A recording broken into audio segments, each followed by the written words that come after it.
बिस्मिल्लाहिर्रहमानिर्रहीम। अस्सलामुअलैकुम।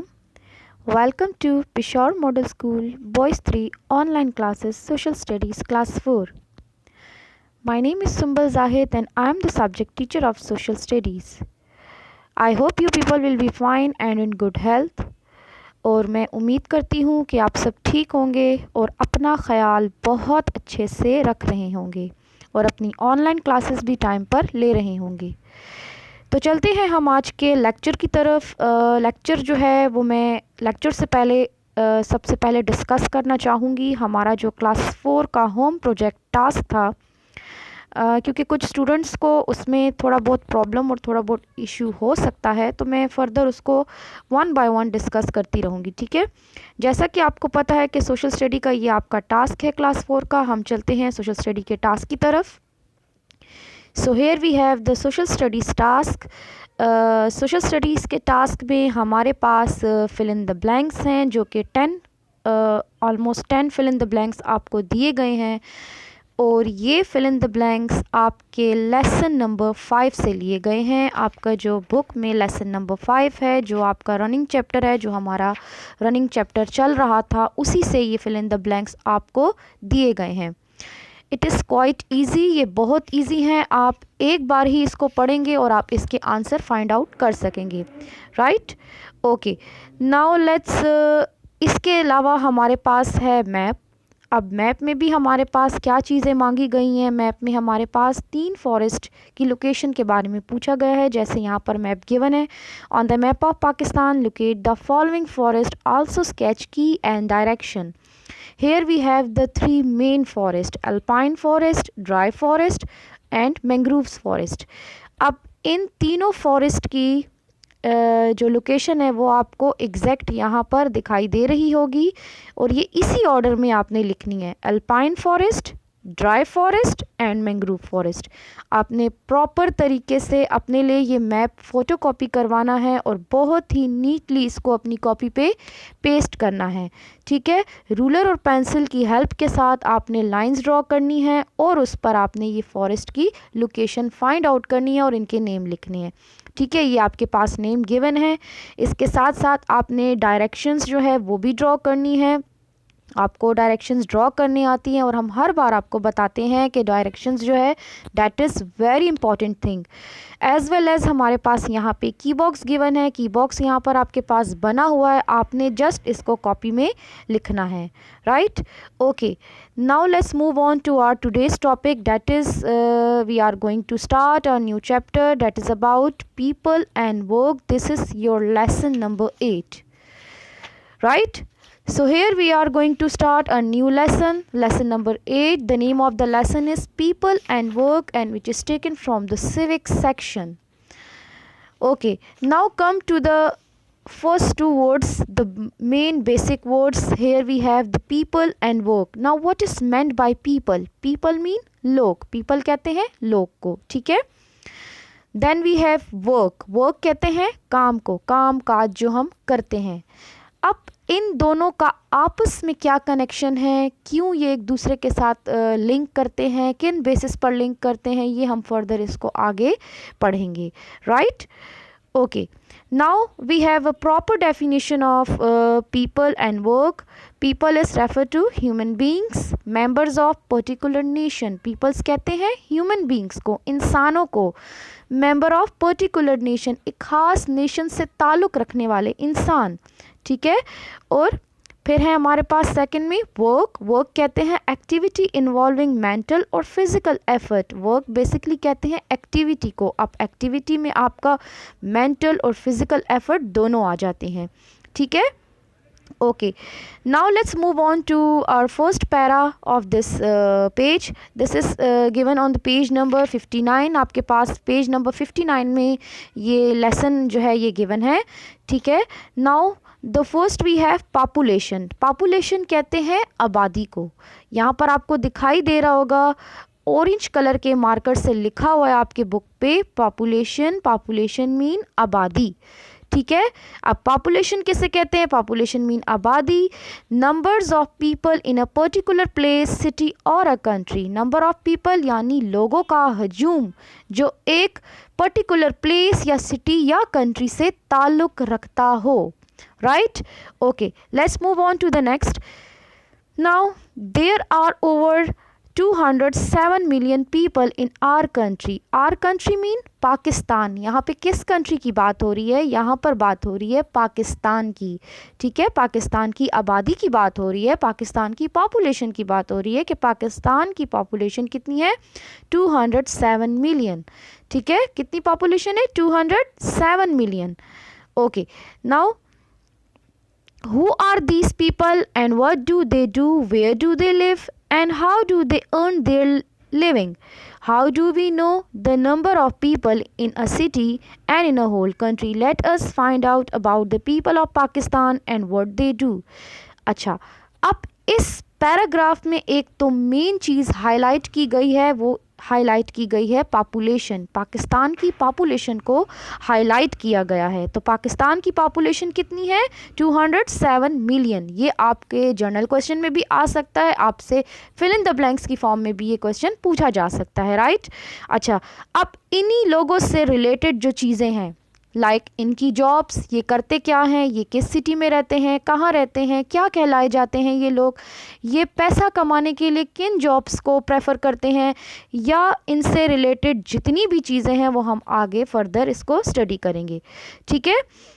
Okay, now we can find out about the people living in a country by conducting a census. Census is a process, ये एक process है। इस एक process को कहते हैं जो गवर्नमेंट अरेंज करती है, ठीक है। What is census? An official count और सर्वे स्पेशली ऑफ अ पॉपुलेशन।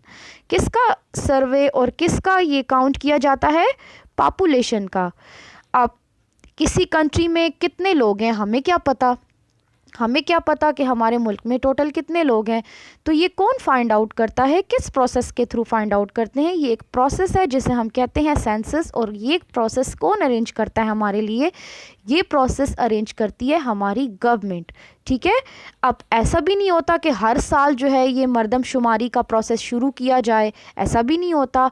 तो ये प्रोसेस बेसिकली किया जाता है आफ्टर 10 ईयर्स। हर 10 साल बाद हमारे कंट्री में एक प्रोसेस चलता है जिसे बोलते हैं सेंसस। सेंसस का उर्दू मीनिंग है मर्दमशुमारी, ठीक है। हर 10 साल बाद गवर्नमेंट जो है ये प्रोसेस अरेंज करती है और इस प्रोसेस में वो क्या फाइंड आउट करती है? हमारी कंट्री की टोटल पॉपुलेशन, कि हमारी कंट्री में टोटल कितने लोग हैं, ठीक है। क्लियर हो गया? ओके, अब आगे पढ़ते हैं कि आगे ये क्या कह रहे हैं। Okay, usually a census is a carried out every 10 years. वही बात हुई, मैंने आपको बताया कि हर 10 साल बाद ये प्रोसेस जो है ये किया जाता है। During a census information about people is collected. अब इंफॉर्मेशन कलेक्ट की जाती है किन के बारे में? लोगों के बारे में, पीपल्स के बारे में, ठीक है। We get to know how many people live in a place, their ages, occupation, religion and other detail about the population. अब population से related जो हमारे पास जितनी भी चीज़ें आ गई हैं, जितनी भी इंफॉर्मेशन आ गई हैं, किस किस्म की इंफॉर्मेशन जो है ये सेंसस प्रोसेस में कलेक्ट की जाती है? एक तो एजेस के बारे में, ऑक्यूपेशन के बारे में, रिलीजन के बारे में, और इसके साथ साथ और भी काफ़ी चीज़ें हैं। जैसे अब मैंने आपको ऑनलाइन लेक्चर में भी मैंने आपको बताया था कि हमारे पॉपुलेशन को एक स्पेसिफिकली करेक्टराइज किया जाता है, ठीक है। अब ज़ाहिर है पॉपुलेशन में ऐसा तो नहीं होता ना कि एक ही एज ग्रुप के सारे लोग हों। अब हमारी पॉपुलेशन में चिल्ड्रंस भी ऐड हैं, एडल्ट भी हैं और ओल्ड एज वाले लोग भी ऐड हैं, ठीक है।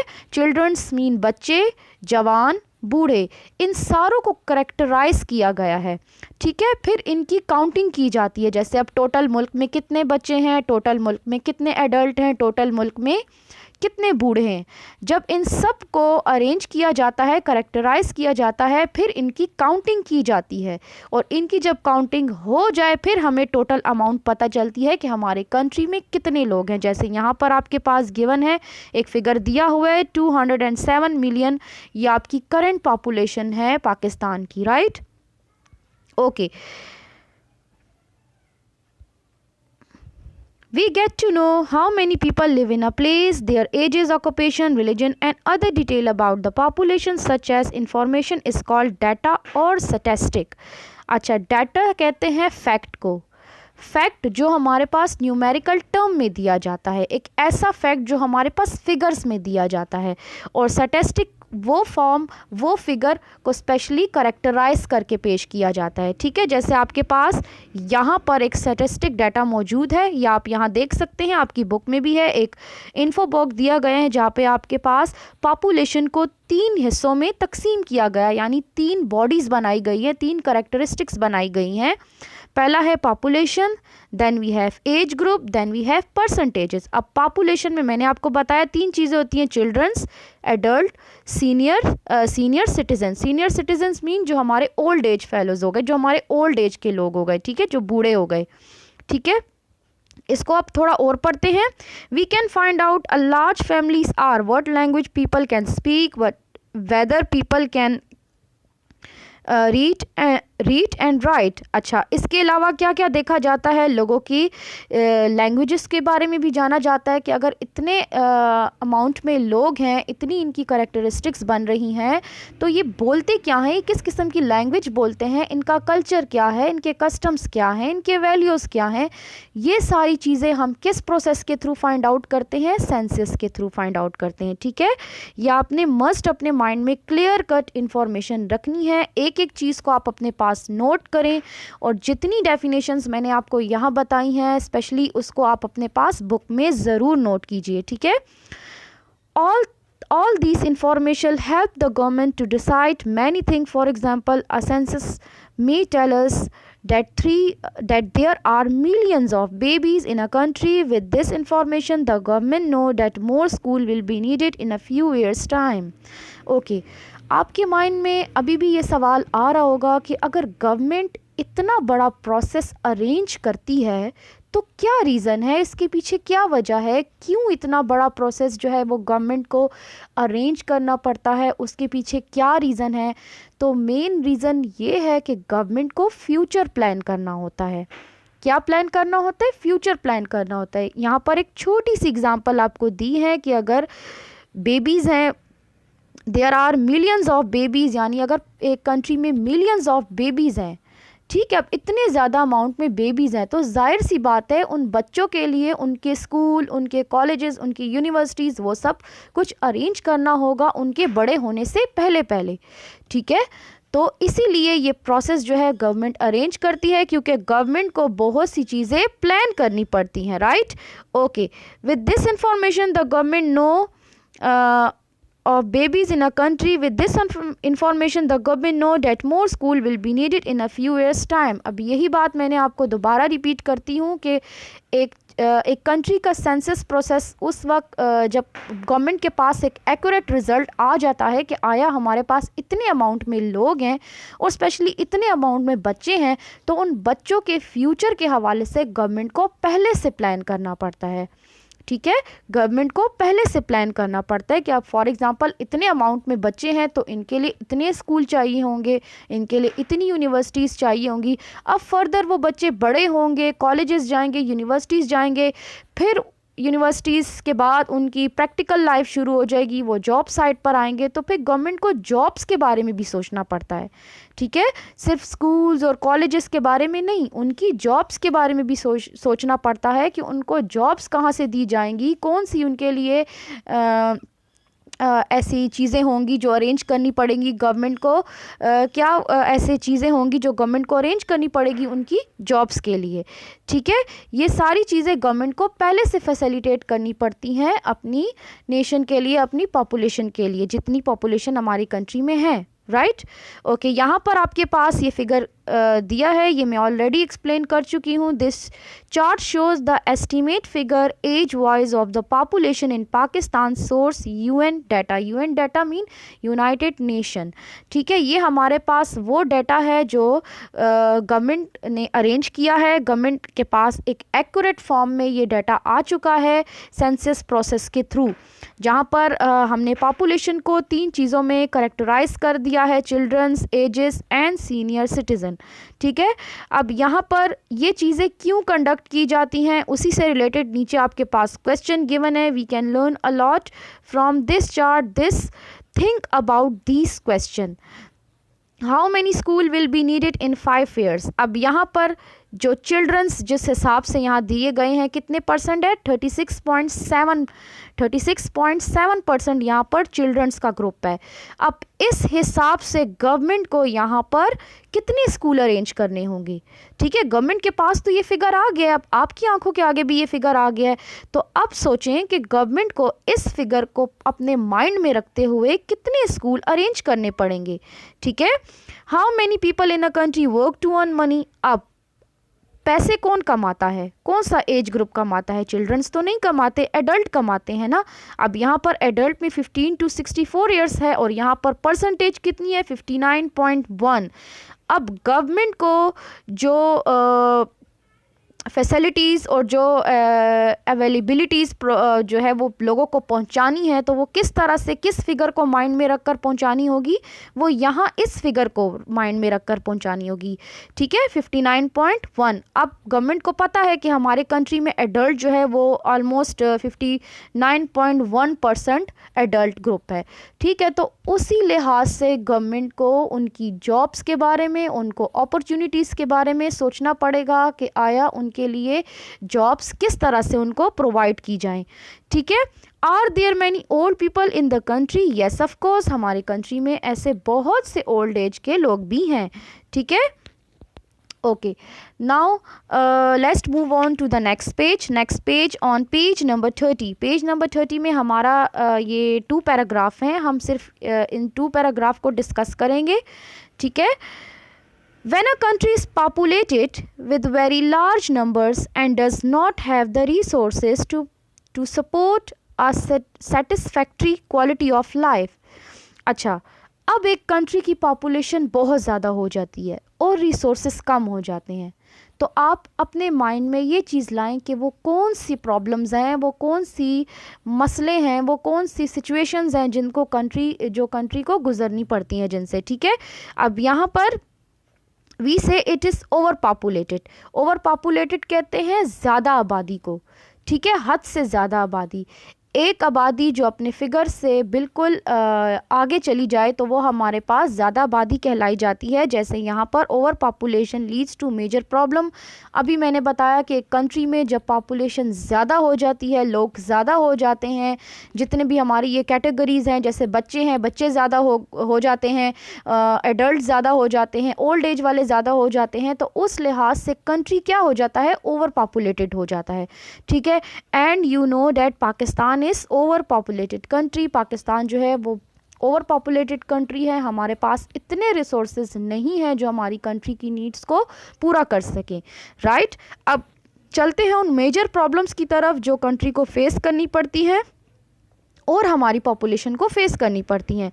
अच्छा, such as lack of jobs. जाहिर सी बात है, ओवर पॉपुलेशन ज़्यादा हो जाएगी, पॉपुलेशन जब एक कंट्री की ज़्यादा होगी तो वहाँ पर हमें किस चीज़ का सबसे पहले मसला होगा, हमें लैक ऑफ जॉब का मसला होगा। अच्छा बॉयज़, यहाँ पर मेरे पास ओवर पॉपुलेटेड की एक एग्जैक्ट डेफिनेशन आप कह सकते हैं, इसको एक मीनिंग है, एक टर्म गिवन है, आप चाहें तो आप इसको अपने पास बुक पर लिख सकते हैं। Over populated mean having an excessively large population. वैसे बेसिकली इसे कहते हैं लार्ज पॉपुलेशन, यानी ज़्यादा आबादी। ठीक है, अच्छा अब हम चलते हैं अपने फर्स्ट मेजर प्रॉब्लम की तरफ, लैक ऑफ जॉब्स नहीं होती, जॉब्स की बहुत कमी है। आजकल आप देख सकते हैं पाकिस्तान जो है वो इस सिचुएशन से गुजर रहा है, ना तो गवर्नमेंट जॉब इतनी आसानी से मिलती है और ना प्राइवेट जॉब मिलती है आसानी से। ठीक है, तो ये एक बहुत मेजर इशू है, एक बहुत मेजर प्रॉब्लम है। जॉब जो है उसका बहुत मसला हो रहा है। क्या रीज़न है? सबसे पहला रीज़न तो ये है कि पॉपुलेशन हमारी कंट्री की बहुत ज़्यादा है। ठीक है, अब चलते हैं दूसरे इशू की तरफ। दूसरा है अनएम्प्लॉयमेंट, जॉब का ना होना। आपको पता है एक लिमिटेड सीट्स आती हैं जॉब पर, एक लिमिटेड सीट्स आती हैं, जब वो सीट्स फिल हो जाती हैं तो बहुत से लोग ऐसे होते हैं जो रह जाते हैं। ठीक है, जो बच जाते हैं, उनके पास वो अपॉर्चुनिटीज़ ही नहीं होती और ना गवर्नमेंट के पास इतने रिसोर्सेज होते हैं ताकि वो उनके लिए अलग से सीट्स अरेंज कर सकें। तो तब क्या इशू बनता है? तब इशू बनता है अनएम्प्लॉयमेंट का, यानी जॉब ना होना, नौकरी ना होना, काम ना होना। ठीक है, okay. Then we have pollution. अब जाहिरी सी बात है, एक कंट्री की पॉपुलेशन बहुत ज़्यादा है और ओवर क्राउडेड माहौल है, तो पॉपुलेशन जब ज़्यादा होगी तो पोल्यूशन का भी बहुत ख़तरा होता है। ठीक है, पोल्यूशन जो है वो एक जहाँ पर आबादी होगी, जहाँ पर लोग ज़्यादा होंगे, वो एरिया मस्ट पॉपुलेटेड ज़रूर होगा। ठीक है, पोल्यूशन वहाँ पर ज़रूर होगी। ठीक है, पोल्यूटेड एरिया होगा वो मस्ट। अब यहाँ पर इस पिक्चर के थ्रू आपको दिखाई दे रहा है कि किस तरह पोल्यूशन जो है वो इंसान को नुकसान पहुँचा रही है।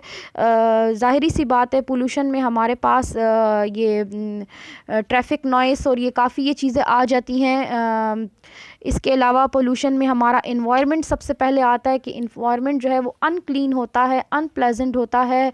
गाड़ियों का धुआं, फैक्ट्रियों का धुआं, ये सारी चीज़ें क्या करती हैं, हमारे इन्वायरमेंट को अनक्लीन करती है, उसमें पोल्यूशन ज़्यादा इंक्रीज़ हो जाती है। ठीक है, अच्छा, दूसरा मसला है ट्रैफिक जैम।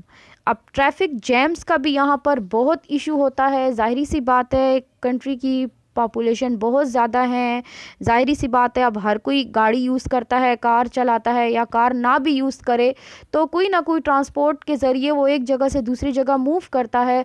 तो हर किसी को किसी ना किसी काम के लिए घर से निकलना पड़ता है। अब जैसे बच्चे हैं स्कूल जाते हैं, बड़े हैं जॉब्स के लिए जाते हैं। ठीक है, तो हर किसी को अपने घर से निकलना पड़ता है काम के लिए। ठीक है, काम काज के लिए निकलना पड़ता है। तो अब जब लोग निकलते हैं और इकट्ठे सारे एक जगह पे क्राउड सा बन जाता है, तो उससे क्या हो जाता है, यहाँ पे ट्रैफिक यहाँ पे आप पिक्चर में भी देख सकते हैं कि इस पिक्चर में आपको दिखाई दे रहा है कि ट्रैफिक किस तरह से जैम है। और किस वजह से जैम है, क्योंकि गाड़ियाँ यहाँ पर बहुत ज़्यादा हैं, यहाँ पे बहुत ज़्यादा कार्स हैं, बसेस हैं, जिसकी वजह से रोड जो है वो ऑलमोस्ट ब्लॉक हुआ है। ठीक है, तो ये भी एक मेजर प्रॉब्लम है हमारे कंट्री, अक्सर हमारा कंट्री जो है वो बहुत फेस करता है इस प्रॉब्लम को। ये आप लोग अगर देखें तो ये रिंग रोड साइड पर भी काफ़ी ज़्यादा जो है वो ट्रैफिक जैम हो जाती है, और जितने सिटी एरियाज़ हैं वहाँ पर भी काफ़ी ज़्यादा ट्रैफिक जैम हो जाती है। ठीक है, अच्छा, ओवर क्राउडेड लोग भी, जाहिर सी बात है, आप बाज़ारों में आप जाते हैं, आप देखते हैं हर कोई कोई ना कोई जो है वो ख़रीदो फ़रोख्त के लिए आता रहता है, अपने लिए शॉपिंग करते हैं लोग जो हैं, बाहर निकलते हैं घरों से, सामान ख़रीदना होता है, कितनी ऐसे हमारे डेली यूजेस के जो काम होते हैं, तो हर लोग तो सबको तकरीबन घरों से बाहर निकलना पड़ता है और काम करना पड़ता है, तो वो हमारे पास हो जाते हैं ओवर क्राउडेड पॉपुलेशन। ठीक है, अब यहाँ पर हमारे पास जो आगे जो चीज़ है, that is in Pakistan is over populated. This is, ये मैंने अभी आपको बताया कि पाकिस्तान जो है वो ओवर पॉपुलेटेड कंट्री है, राइट। पाकिस्तान क्या है, ओवर पॉपुलेटेड कंट्री है। अच्छा, अब आगे हम इसकी मेजर प्रॉब्लम को डिस्कस करते हैं कि आगे क्या है, इसके अलावा और क्या क्या चीज़ें हैं। Pakistan and lack of resources, मतलब हमारे पास इतनी अपॉर्चुनिटीज़ नहीं है, पाकिस्तान के पास इतनी अपॉर्चुनिटीज़ नहीं है कि वो अपने रिसोर्सेज को यूटिलाइज़ कर सके सारी पॉपुलेशन में। ठीक है, a census also tell us how many people live in the cities, urban population and how many live in the countryside. यहाँ अर्बन पॉपुलेशन का मतलब है वो लोग जो सिटीज़ एरिया में रहते हैं, ठीक है, और रूरल पॉपुलेशन वो लोग जो विलेजेस में रहते हैं, जो गांव में रहते हैं। ठीक है, अब इन दोनों का आपस में क्या लिंक बनता है। अच्छा, बात ऐसी है कि रूरल एरिया में जो गांव वाले लोग होते हैं, अब जाहिर है सब चाहते हैं कि वो फैसिलिटेट हो जाएं, हर किसी को फैसिलिटीज़ मिलें। गांव वाले लोग भी ये कहते हैं कि हमारे पास भी अच्छी अच्छी जॉब्स हों और हम भी एजुकेशन हासिल करें। जाहिर सी बात है, हर किसी का हक बनता है, हर किसी का को राइट है कि वो अच्छी से अच्छी एजुकेशन हासिल करे।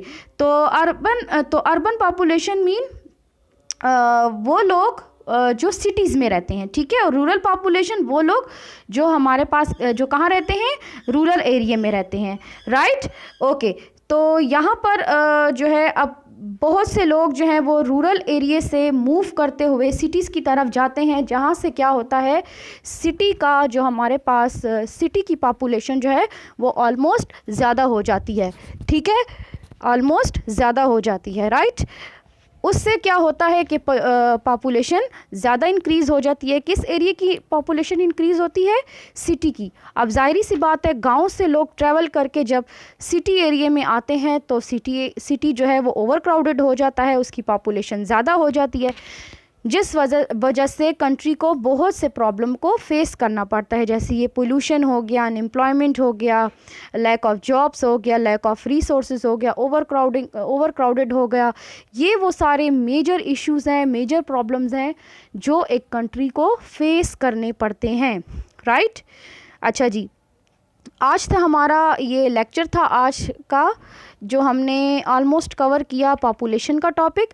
तो ये था हमारा वो सारा लेक्चर जो एक पॉपुलेशन के बारे में था कि किस तरह पॉपुलेशन जो है एक कंट्री की फाइंड आउट की जाती है, मेजर प्रॉब्लम्स इसके क्या हैं, और कौन सा वो प्रोसेस है जिसके थ्रू हमें किसी कंट्री का प्रोसेस क्या पॉपुलेशन का पता चलता है, राइट। अच्छा जी, अब नेक्स्ट है हमारा वर्क इंशाल्लाह हम नेक्स्ट क्लास में करेंगे। और आपका जो होमवर्क है वो हम ऑलरेडी प्लान कर चुके हैं, आपको मिल जाएगा और आपको मिल चुका भी होगा। तो जिन जिन को होमवर्क मिले हैं, होमवर्क के जो क्वेश्चंस हैं वो आपके इसी एक्सप्लेनेशन से रिलेटेड हैं, ठीक है। इसी एक्सप्लेनेशन से आपके होमवर्क के क्वेश्चन प्लान किए गए हैं। आप लोगों ने होमवर्क के क्वेश्चन इसी तरह अपनी नीट कॉपी पे उतारने हैं, ठीक है। अब आप लोगों ने, बहुत से बच्चों ने जो है सोशल स्टडी का टास्क भी किया होगा अपनी नीट कॉपीज़ पर। तो जिन्होंने टास्क किया है वो उसके आगे अपना होमवर्क जो है वो कंटिन्यू करें। तो जिन्होंने टास्क नहीं किया वो अपना टास्क करें और उसके बाद होमवर्क करें, ठीक है। तो आपने टास्क किस तरह, ये होमवर्क जो है आपने किस तरह से करना है, जैसे आप लोग क्लास में हम न्यू चैप्टर पढ़ते हैं तो न्यू चैप्टर के बाद हम लोग टाइटल पेज रेडी करते हैं, राइट।